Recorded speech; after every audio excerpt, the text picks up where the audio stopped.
പശ്ചിമേഷ്യ വീണ്ടും കടുത്ത യുദ്ധഭീതിയിൽ. ഇറാനെ ലക്ഷ്യമിട്ടുള്ള അമേരിക്കൻ ആക്രമണം 6ാം ദിവസത്തിലേക്ക് കടന്നിരിക്കുകയാണ്. ഒടുവിലത്തെ വിവരങ്ങൾ അനുസരിച്ച് ഇറാന്റെ തന്ത്രപ്രധാനമായ നഗരങ്ങളിലെ റെയിൽവേ സ്റ്റേഷനുകളും സിവിലിയൻ കേന്ദ്രങ്ങളും ലക്ഷ്യമിട്ടാണ് US യുദ്ധവിമാനങ്ങൾ ബോംബ് വർഷം നടത്തുന്നത്. ആക്രമണങ്ങളിൽ ആളപായം റിപ്പോർട്ട് ചെയ്തിട്ടുണ്ട്.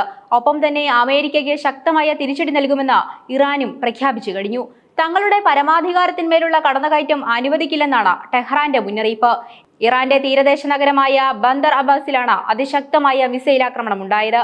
ഇവിടുത്തെ പ്രധാന റെയിൽവേ സ്റ്റേഷന് നേരെ അമേരിക്കൻ വ്യോമസേന ബോംബാക്രമണം നടത്തി.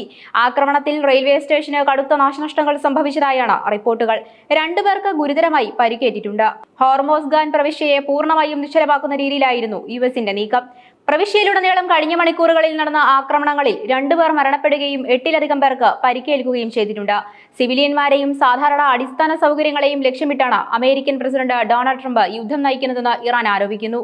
അമേരിക്കൻ ആക്രമണങ്ങൾക്ക് പിന്നാലെ മേഖലയിലുടനീളം ശക്തമായ പ്രത്യാക്രമണങ്ങളാണ് ഇറാൻ സൈന്യം അഴിച്ചുവിട്ടിരിക്കുന്നത്. ബഹ്റൈനിലെ US സൈനിക താവളത്തിന് നേരെ ഇറാൻ യുദ്ധവിമാനങ്ങൾ ആക്രമണം നടത്തിയതായി ഇറാന്റെ സൈനിക വക്താവ് അവകാശപ്പെട്ടു.